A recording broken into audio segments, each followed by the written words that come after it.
বন্ধুরা, আপনাদের সবাইকে নমস্কার।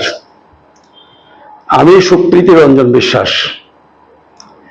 এসআরবি মুক্তি ইউটিউবের পক্ষ থেকে আজকের আনন্দবাজারে একটা খবর দেখে বলতে পারেন আমি চমকে গেছি, এবং সেই কথাটাই আপনাদের বলবার জন্যে আজকের এই ভিডিও। আজকের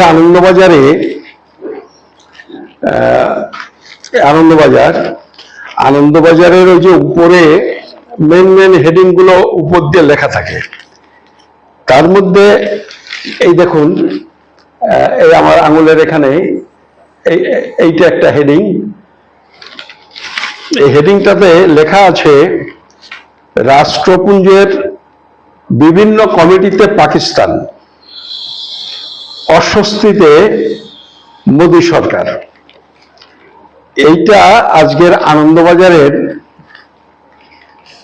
ওই হেডিং এর ঠিক নিচ দিয়ে কতগুলো ক্যাপশন থাকে, তার দ্বিতীয় ক্যাপশন এটা। আমি এই কারণে আমার কাছে এটা অত্যন্ত চমকে যাওয়ার মতো ঘটনা বলে মনে হলো। সেটা হলো, গত 1-2 বছর ধরে আমাদের দেশের মিডিয়া, বিজেপি পার্টি, আরএসএস, এইসব বিভিন্ন সংগঠন মোদী সরকারকে মানে ফুলিয়ে ফাঁপিয়ে, আমরা বাংলা একটা প্রবাদ আছে, আঙুল ফুলে কলা গাছ, কিন্তু সে প্রবাদকেও ছাপিয়ে গেছে। বলা হচ্ছে মোদী হলো বিশ্বগুরু, বিশ্বের সব দেশের অনুকরণীয় হলেন মোদী, সব দেশকে দিশা দেখাচ্ছেন, মার্গদর্শন করছেন নরেন্দ্র মোদী। এমনকি মাঝে এরকমও খবর প্রচারিত হয়ে গেছিল যে মোদীর একটা টেলিফোনেই ইউক্রেন রাশিয়া যুদ্ধ থেমে গেল। এইসব কথাও প্রচার করা হয়েছে। আসলে কাকের ময়ূরপুচ্ছ লাগলে, কাকের পেছনে ময়ূরপুচ্ছ লাগিয়ে এই যে দৃশ্যটা তৈরি করা যায়, এটা কদিন স্থায়ী হয়? এ তো বেশি দিন স্থায়ী হয় না। আর ঠিক সেই ঘটনা ঘটে গেল। দেখুন, আমি কোনো নিশ্চিত সিদ্ধান্ত বলছি না। আমি যেটা বাজারে যে সমস্ত আশা, আকাঙ্ক্ষা, সন্দেহ এগুলো তৈরি হয়ে আছে, সেইটা আপনাদের সামনে 2-1টা কথা একটু নিয়ে আসবার জন্য চেষ্টা করব। সাম্প্রতিককালে কাশ্মীর নিয়ে সব থেকে বড় ঘটনা হলো 370 ধারা বিলোপ করা হলো। 370 ধারা বিলোপ করার পক্ষে সব থেকে বড় যুক্তি ছিল যে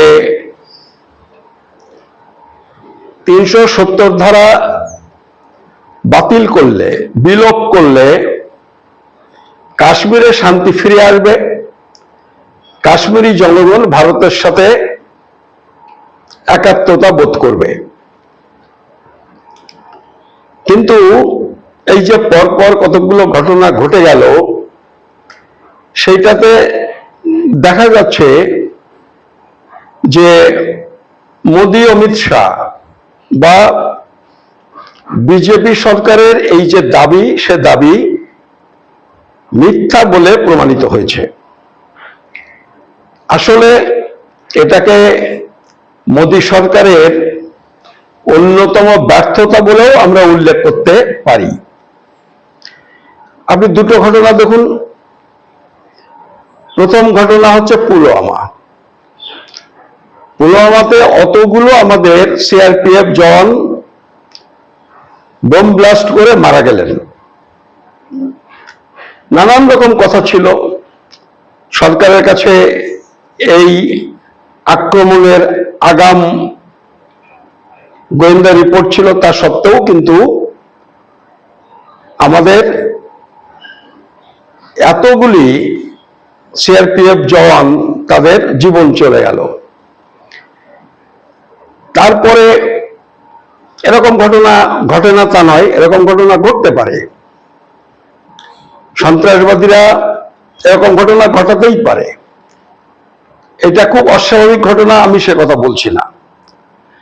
কিন্তু সেই ঘটনার তদন্তে আজ পর্যন্ত কেউ গ্রেপ্তার হলেন না, কোনো সন্ত্রাসবাদীকে আটক করা গেল না, এমনকি নিশ্চিতভাবে নির্দিষ্ট করা গেল না এই ঘটনা কারা ঘটিয়েছে। এমনিতেই বলে দেওয়া যায় যে এটা পাকিস্তানের কাজ বা ইত্যাদি ইত্যাদি, যাই হোক না কেন, কিন্তু একটা সরকার যদি তার সাফল্য দাবি করতে হয়, বুক বাজাতে হয়, তাহলে এই সমস্ত ঘটনার কিনারা করা দরকার, তদন্ত করে দোষীদের শাস্তির ব্যবস্থা করা দরকার। যদি তারা বিদেশের সন্ত্রাসী হয় তাহলে অন্তত শনাক্ত করা দরকার। কিন্তু আসলেই সেই সব তদন্তের কোনো সুনির্দিষ্ট ফলাফল আমরা জানি না, এটা হয়নি। এটা না হলে কি হয়? এটা না হলে নানান রকমের কথা ওঠে, নিন্দুকরা তো বসে থাকে না। ফলে এই পুলওয়ামার ঘটনা নিয়েও কথা হয়েছিল যে এটা গট-আপ কেস কিনা। আসলে এই যারা এইসব কথা বলেন, আমি বলছি না এটা গট-আপ কেস, কিন্তু যারা এই গট-আপ কেস বলে সমালোচনা করেন, অভিযোগ করেন, তাদের এই অভিযোগ করার সুযোগ তৈরি করে দিচ্ছে সরকার এবং সরকারের ব্যর্থতা। কারণ তারা এই তদন্ত করে কোনো নিষ্পত্তি করতে পারছেন না, অপরাধীদের খুঁজে বের করতে পারছে না। ঠিক একই রকম ঘটনা ঘটলো এই যে পহেলগামে যে ঘটনাটা ঘটলো, দেখুন আজ পর্যন্ত, এবং এই ঘটনা নিয়ে একটা যুদ্ধ পর্যন্ত হয়ে গেল পাকিস্তানের সাথে, 4 দিনের একটা এত বড় যুদ্ধ হয়ে গেল, এত মানুষের জীবন চলে গেল, সৈন্যদের জীবন চলে গেল, সমরাস্ত্রে ক্ষতি হলো, যুদ্ধ বিমান ক্ষতিগ্রস্ত হলো, শুধু আমাদের না, 2 দেশেরই হয়েছে। কিন্তু এরকম একটা ঘটনা কারা ঘটালো তার কোনো কিনারা করা গেল না। পাকিস্তান করেছে, পাকিস্তানের মদত আছে, এ তো এই ভাঙা রেকর্ড আমরা বহুকাল ধরে শুনছি। এইভাবে বলে দিলে তো হয় না, এভাবে বলে দিলে যে হয় না, সেইটা আজকের এই যে আনন্দবাজারের খবর, এইটা হচ্ছে তারই প্রমাণ। ফলে এই যে নিরাপত্তা ছিল না, পহেলগামের ঘটনা, পুলওয়ামার ঘটনা, বিশেষ করে পহেলগামের যে ঘটনা ঘটেছে, কোন রকম নিরাপত্তা ছিল না। এই সমস্ত জায়গা থেকে নিন্দুকদের, গভর্নমেন্টের বিরুদ্ধে ওই যে সব কথা বললাম যে তারা নিজেরা ঘটিয়ে এরকম কোনো ঘটনা নিজেরা ঘটিয়ে কোনো একটা উদ্দেশ্য চরিতার্থ করার চেষ্টা করছে কিনা, এইসব কথাগুলো তোলার সাহস পেয়ে যায়, সুযোগ পেয়ে যায়। ফলে এটা এই গভর্নমেন্টের চূড়ান্ত ব্যর্থতা। দেখুন আগে একটা স্ট্রাইক হয়েছিল, এয়ার স্ট্রাইক হয়েছিল। এয়ার স্ট্রাইকে নানান রকম কথা এসেছে, অনেকে বলেছে ওই কয়েকটা পুরনো গাছের উপরে বোমা ফেলা ছাড়া আর কিছুই হয়নি। কি হয়েছিল সে তো আমরা জানি না, কিন্তু আমরা নিশ্চিত করে এটা জানি যে আমাদের ভারতের একজন বৈমানিক যুদ্ধ বিমান বায়ুসেনা তিনি পাকিস্তানের হাতে অ্যারেস্ট হয়ে গেছিলেন। এবং এটাও আমরা জানি তখন বোধহয় ইমরান খান ছিলেন প্রধানমন্ত্রী, তারা তাকে সসম্মানে ভারতের হাতে ফিরিয়েও দিয়েছিলেন। এবং এই ফিরিয়ে দিলেও তা নিয়েও অনেক কথা, বুক বাজানোর কথা হয়েছিল যে ভয়ে তারা ছেড়ে দিয়েছে। আসলে এইসব কথা যে অর্থহীন সেটা ক্রমশই আজকে মানুষের কাছে প্রকাশ পেয়ে যাচ্ছে। আমি বলছি আনন্দবাজারের কথা, আমি আমার নিজের কথা বলছি না। দেখুন আনন্দবাজার আজকে কি লিখেছে। আনন্দবাজার লিখেছে যে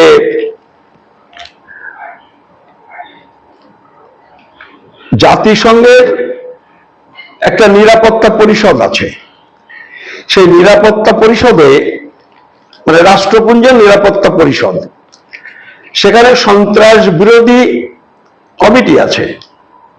বিভিন্ন দেশকে নিয়ে এই যে বিভিন্ন দেশ সন্ত্রাসবাদে মদদ দেয় কিনা, বা বিভিন্ন যে বড় বড় সন্ত্রাসবাদী সংগঠন আছে, সন্ত্রাসী আছে, তাদের বিরুদ্ধে ব্যবস্থা নেওয়া, তাদের উপর বিভিন্ন রকমের নিষেধাজ্ঞা, সেগুলোকে কন্ট্রোল করা, দমন করা, উৎখাত করার লক্ষ্যে কাজ করে এই কমিটি। রাষ্ট্রপুঞ্জের এই কমিটির মেম্বার হলো, এই বোধহয় কালকে সেই কমিটির মেম্বার করা হলো, মানে রাষ্ট্রপুঞ্জের সব দেশ মিলে সিদ্ধান্ত নিয়ে পাকিস্তানকে ওই কমিটির মেম্বার করলো। এই যে পাকিস্তানকে এই কমিটির মেম্বার করলো কোন সময়? এই যে যুদ্ধ হয়ে গেল, পাকিস্তান একটা সন্ত্রাসী রাষ্ট্র, সন্ত্রাসবাদের মদদ দেওয়া তার কাজ, এই সব কথা যখন ভারত সরকার বলছে, ঠিক সেই সময়ে তাকে রাষ্ট্রপুঞ্জের নিরাপত্তা কমিটিতে সন্ত্রাস বিরোধী কমিটির সদস্য করা হলো। তার মানে এই যে বিশ্বগুরু যেটা বলা হচ্ছে, পৃথিবীর বিভিন্ন দেশের সম্মতি নিয়েই এটা হয়েছে। তার মানে এই যে ভারতের যে প্রচার, এইটা যে বিশ্ববাসী অধিকাংশ দেশ এইটাকে বিশ্বাস করছে না, বিশ্বগুরুর যে প্রভাব সেটা অকার্যকরী বলে প্রমাণিত হলো। এইগুলি আমাদের সবাইকে বুঝতে হবে। শুধু তাই না, সেখানে একটা কমিটি না, ওই আনন্দবাজারের হেডিং আছে বিভিন্ন কমিটির। ওখানে একটা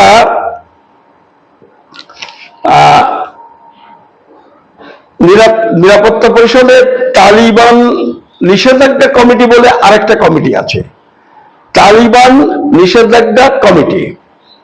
সেই কমিটির চেয়ারম্যান করা হয়েছে পাকিস্তানকে। তাহলে পাকিস্তান সন্ত্রাসবাদ বিরোধী অভিযানে নেতৃত্ব দেওয়ার দায়িত্ব পেল রাষ্ট্রপুঞ্জে। মানে পৃথিবীর বিভিন্ন দেশ পাকিস্তানকে দায়িত্ব দিল সন্ত্রাসবাদ বিরোধী অভিযানের নেতৃত্ব করার। এইটা আমাদের দেশের মোদী সরকারের কূটনৈতিক ব্যর্থতা, এইটাতে কোনো সন্দেহ থাকার কোনো কারণ আছে? যাকে বিশ্বগুরু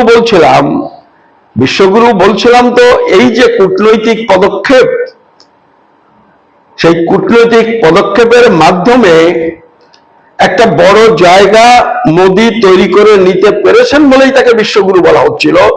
কিন্তু কার্যত দেখা গেল ঠিক তার উল্টো।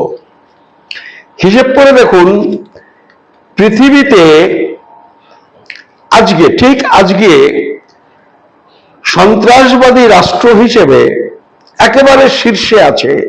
আমি সব দেশ সেটা বলছি, আমি তা বলছি না।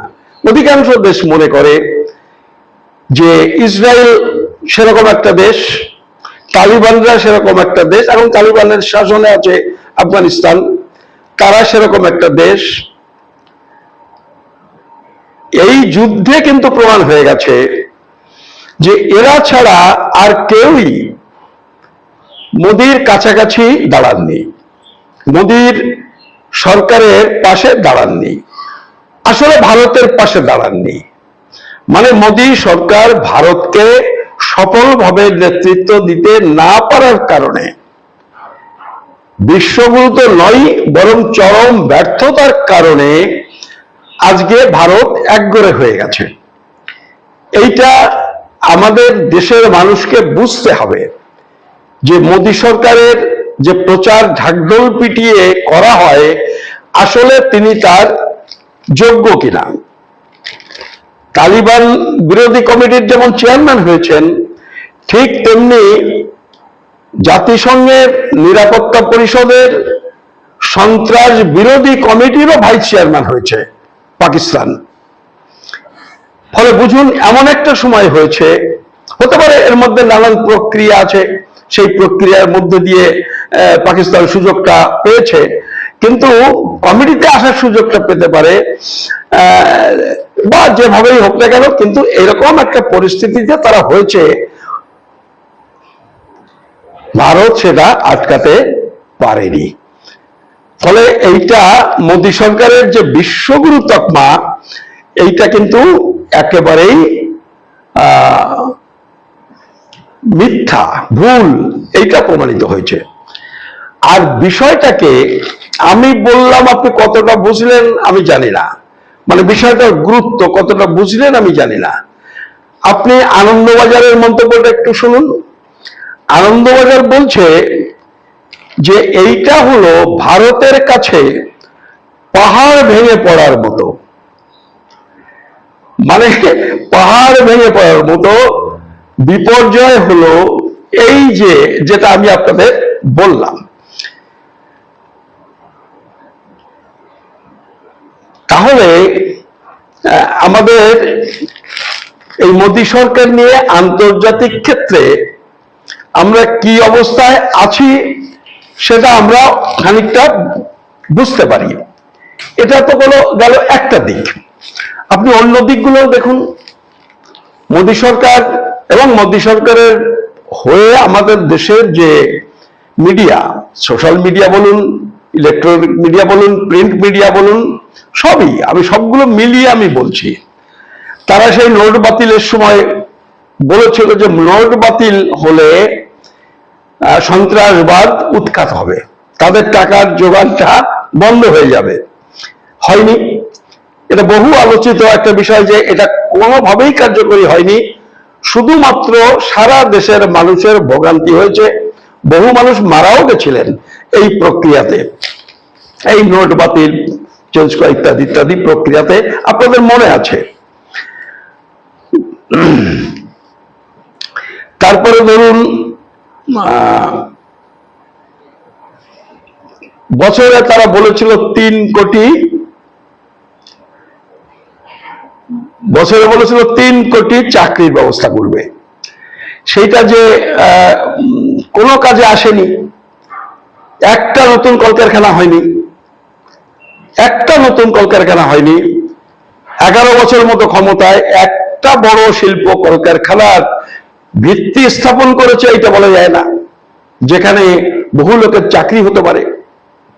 এরা নিয়মিত নেহেরু গভর্নমেন্টে বা কংগ্রেস গভর্নমেন্টকে গালাগালি করে। কিন্তু এই যে আমাদের দেশে ভারী শিল্পগুলো তৈরি হয়েছিল, এ সবকটা কিন্তু নেহেরু থেকে ইন্দিরা গান্ধীর আমলেই তৈরি হয়েছিল। তো এইসবগুলো তো আমরা জানি। একটা সময় তারা বলেছিল যে প্রত্যেকজন ভারতবাসীর অ্যাকাউন্টে প্রায় 80 কোটি টাকা করে তারা জমা করে দেবেন। কোত্থেকে জমা করবেন বলেছিল? এত টাকা কংগ্রেস আমলে ওই সুইস ব্যাংকে জমা হয়েছে, সেই টাকা আমরা ফেরত আনবো, তাতে প্রায় 80 কোটি টাকা করেও যদি আমরা প্রত্যেকটা ভারতবাসীর অ্যাকাউন্টে দিই, তাহলেও তাতে কোনো টাকার অভাব হবে না। একটা টাকাও আনতে পেরেছে, একটা কালো টাকাও দেশে ফেরাতে পেরেছে? পারেনি। উপরন্তু আপনারা জানেন ব্যাংকের টাকা এবং অন্যান্য টাকা চুরি করে, মানে হাজার কোটি টাকা, হাজার হাজার কোটি টাকা চুরি করে এমন কিছু মানুষ তারা বিদেশে চলে গেছে, তাদেরও ওই টাকাগুলো উদ্ধার করে আনতে পারলো না, সেইগুলোকেও দেশে এনে শাস্তি দিতে পারলো না। নয়, দেওয়ার সদিচ্ছাও দেখাতে পারলো না। ফলে আমি এই যে ধাপ্পা বাজ, আমি এই কথাটা আপনাদের একটু বলার চেষ্টা করছি। 56 ইঞ্চি বুকের আমরা বহুকাল থেকে শুনছি, কিন্তু আমরা কি ভুলে গেছি যে চীনের সাথে ওই জায়গাতে সংঘর্ষে আমাদের কতগুলো সৈন্য তারা মারা পড়লো? আমরা কাগজে দেখি বহু বিস্তীর্ণ এলাকা চীন এখনো দখল করে রেখেছে। আমি কংগ্রেস আমলের কথা বলছি না, কংগ্রেস আমলে কি হয়েছে সে তো আমরা জানি। আমরা 56 ইঞ্চি মোদী সরকারের আমলে আমরা দেখেছি, আমরা পিছিয়ে উঠেছি। আজকে অরুণাচল প্রদেশ নিয়েও তাদের ম্যাপের মধ্যে যেভাবে যা করছে, সে জায়গাতে কিন্তু আমরা আমাদের দেশের স্বার্থ রক্ষা করতে পারছেন। বা মণিপুরের কথাও যদি বলি, মোদী কিন্তু সেটা পারছেন না, বরং প্রত্যেকটা জায়গাতে সম্পূর্ণরূপে তিনি ব্যর্থ হচ্ছেন। আর যেটা হয়েছে এই কয়েক বছরের মধ্যে যারা খবর রাখেন তারা দেখবেন ওই কংগ্রেস আমলে যে পাবলিক সেক্টরটা তৈরি হয়েছিল, সেই পাবলিক সেক্টরের অনেক বড় বড় কলকারখানা, ভারী শিল্প আজকে প্রাইভেট মালিকের কাছে বিক্রি করে দেওয়া হচ্ছে। হাজার কোটি টাকার সম্পত্তি 100 কোটি টাকায় বিক্রি করে দেওয়া হচ্ছে। কার টাকা? জনগণের টাকা, ভারতীয়দের টাকা, ভারতবাসীর সম্পদ। সেইটা মুষ্টিমেয় 2-4 জন মোদী সাহেবের কাছের মানুষ, যারা আপদে বিপদে ইলেকশনে কোটি কোটি টাকা দিয়ে সহযোগিতা করেন, ক্ষমতায় থাকতে সহযোগিতা করেন, তাদের কাছে বিক্রি করে দেওয়া হচ্ছে। বড় বড় রেল স্টেশন যেখানে আয় বেশি, সেইটা বিক্রি করা হচ্ছে। ওই চাঁদপাড়ার মতো স্টেশন বিক্রি হবে না, সংহতির মতো স্টেশন বিক্রি হবে না। এই লাইনে যদি বিক্রি হয় তাহলে মাসুন্দপুরটা বিক্রি হবে, এখানে টিকিট বিক্রি বেশি, হাবড়াটা হবে, বারাসতটা হবে। মানে যেটা লাভজনক না হলে তো ব্যক্তি মালিকরা কেনে না, সেইটাই তারা বিক্রি করে দিচ্ছেন। এইটা আমরা দেখতে পাচ্ছি। বিমানবন্দরগুলো বিক্রি হয়ে যাচ্ছে। ও অন্ডাল বিক্রি হবে না, বর্ধমানের অন্ডাল ওইটা বিক্রি হবে না। বিক্রি হবে কোনটা? বিক্রি হবে মুম্বাই, দিল্লি, এইগুলো বিক্রি হবে, কারণ সেখানে হাজার হাজার কোটি টাকা লাভ, সেইগুলো ব্যক্তি মালিকদের কাছে বিক্রি করে দেওয়া হচ্ছে। এগুলো তো কংগ্রেস করেনি, কংগ্রেস এগুলো তৈরি করেছিল। আর এইগুলোই আজকে মোদী সরকার বিক্রি করছে। রেলের সম্পত্তি বিক্রি করে দেওয়া হচ্ছে, ব্যক্তি মালিকের হাতে তুলে দেওয়া হচ্ছে। দিয়ে কি হচ্ছে? তার থেকে যে টাকাটা আসছে সেই টাকা দিয়ে ফুটানি হচ্ছে। মানে আমরা তো আদার ব্যাপারই অতটা বুঝি না। আমরা বুঝি গ্রামের 2-4টা ছেলের কথা। আপনারা মনে করুন, যারা বাপের জমি বিক্রি করে 3 লাখ টাকায় মোটরসাইকেল কেনে, আছে না? প্রত্যেকটা গ্রামে দেখবেন এরকম কিছু পরিবার আছে, বাপের জমি জমা ছিল, ওগুলো বিক্রি করছে আর উড়াচ্ছে। মোদী ঠিক তাই করছে। দেখলে বোঝা যাচ্ছে না? যখন মনে হচ্ছে 3 লাখ টাকা দিয়ে মোটরসাইকেল চালিয়ে ঘুরে বেড়াচ্ছে, যা 4 চাকার থেকে যার তেলের খরচ বেশি, তখন মনে হবে বাবা কত বড় লোক। কিন্তু আসলে 10 বছর পরে দেখবেন জমি বিক্রি করতে করতে সব বিক্রি করা হয়ে গেছে। মোদী সরকার আর 5 বছর 10 বছর থাকলে ঠিক তাই হবে। ওই গ্রামের ওই জমি বিক্রি করে ফুটানি করা ছেলেগুলোর মতো মোদীর চেহারা হবে। দেশবাসী এটা বুঝতে পারছেন না, এটা বুঝতে হবে। ধরুন একটা খবর 2-4 দিন আগে বেরিয়েছে, আমাকে ভারতবর্ষের সব থেকে লাভজনক সংস্থা, তেল সংস্থা ONGC, oil and national gas commission, যাদের কারণে ভারতের একটা বড় অংশের তেল গ্যাস ভারত উৎপাদন করতে সমর্থ হয়েছিল। চাকরির ক্ষেত্রে ওএনজিসি চাকরি মানে সবার আগে মানুষ এটা পছন্দ করতেন। আজকে তার অবস্থানটা কি? মোদির এই 10-11 বছরের মধ্যে সেটা শেষ। এবং এবার এই কয়েকদিন বোধহয় 5-7 দিনের মধ্যে খবরটা বেরিয়েছে, এবারে ওএনজিসি লস করেছে, লোকসানে চলছে। আর রিলায়েন্স কোম্পানি, যা বহুদিন বন্ধ ছিল, আপনারা দেখেছেন না, বিভিন্ন জায়গাতে তাদের কিছু ওই রিটেল আউটলেট করেছিল, মানে কিছু ওই পেট্রোল পাম্প তৈরি করেছিল, তার উপরে আগাছা জন্মে গেছিল, সেইগুলো আবার দেখবেন এখন চকচক চকচক করছে। মানে ওই যে দক্ষিণ ভারতের যে সমস্ত এলাকায়, গোদাবরী ওই সমস্ত এলাকায় সার্ভে করার জন্য যে আসলে তেল গ্যাস আছে কিনা, হাজার হাজার কোটি টাকা ব্যয় করে বছরের পর বছর এই সার্ভেটা করেছে ওএনজিসি। ওএনজিসি সার্ভে করে তারা প্রচুর তেল এবং গ্যাস পেয়েছে। এই গভর্নমেন্ট আসার পরে এমন এমন লোককে চেয়ারম্যান করেছে যে বলেছে এই জায়গায় তেল গ্যাস নেই।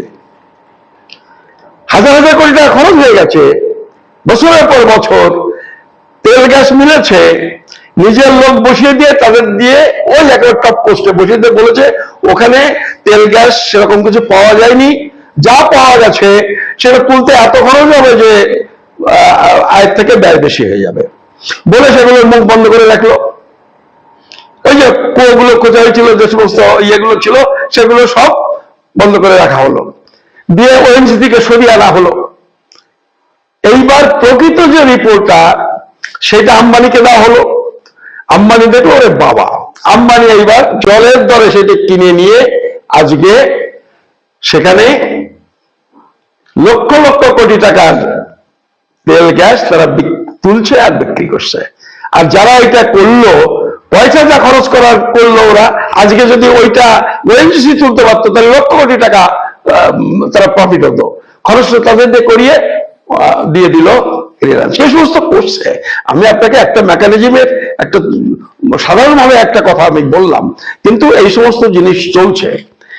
তো এটা যেমন চলছে ঠিক একইভাবে দেখুন এই যে যুদ্ধ, আসলে এই আজকে অন্তত আন্তর্জাতিক সমাজ, যেটা আন্তর্জাতিক কমিউনিটি, যেটা তারা কিন্তু এই পাকিস্তানের বিভিন্ন কমিটিতে মনোনয়ন থেকে এইটা কিন্তু বোঝা যায়। মানে যখন আমাদের বিভিন্ন কমিটিগুলো বিভিন্ন দেশে বোঝানোর চেষ্টা করছে যে পাকিস্তান কত খারাপ, এটা বোঝানোর চেষ্টা করছে, সেই সময় কিন্তু আলটিমেটলি সারা বিশ্বের অধিকাংশ দেশ তারা ভারতের যে বক্তব্য, এই পহেলগাম, এই পুলওয়ামা ইত্যাদি ইত্যাদি যা যা আছে, এইগুলো পাকিস্তানের মদতে হচ্ছে, পাকিস্তান মদত দিচ্ছে, এবং তারা এতটা সরাসরি যার জন্য তার এই নিয়ে একটা যুদ্ধ তৈরি করা যায়, একটা যুদ্ধ বাঁধানো যায়, এই সমস্ত কথা যে বিশ্বাস করেনি। রাষ্ট্রপুঞ্জের বিভিন্ন কমিটিতে পাকিস্তানের মনোনয়ন সেইটাই কিন্তু প্রমাণ করছে। আমার এই কথাগুলো বলার প্রয়োজন এই কারণে যে আজকের পৃথিবীতে যদি বিভিন্ন দেশের সাথে সম্পর্ক ভালো না হয়, সুসম্পর্ক তৈরি না হয়, দেশের সরকারের বক্তব্য যদি পৃথিবীর বিভিন্ন দেশ বিশ্বাস না করে, তাহলে দেশের পক্ষে অত্যন্ত ক্ষতির কারণ হতে পারে। ফলে আগামী দিনে এই গভর্নমেন্টকে আর রাখা হবে কিনা, ভারতবর্ষকে পরিচালনার দায়িত্ব মোদী সরকারের কাছে দিয়ে, বিজেপি সরকারের কাছে দিয়ে ভারত উপকৃত হবে কিনা অথবা ক্ষতির মুখোমুখি হবে, এটা ভাববার জন্য আমি এই কথাগুলো বললাম। আশা করি আপনারা বিষয়টা নিয়ে ভাববেন। এই কথাগুলো বলে আজকের এই ভিডিও আমি এখানেই সমাপ্ত করছি। আপনাদের সবাইকে নমস্কার, ধন্যবাদ।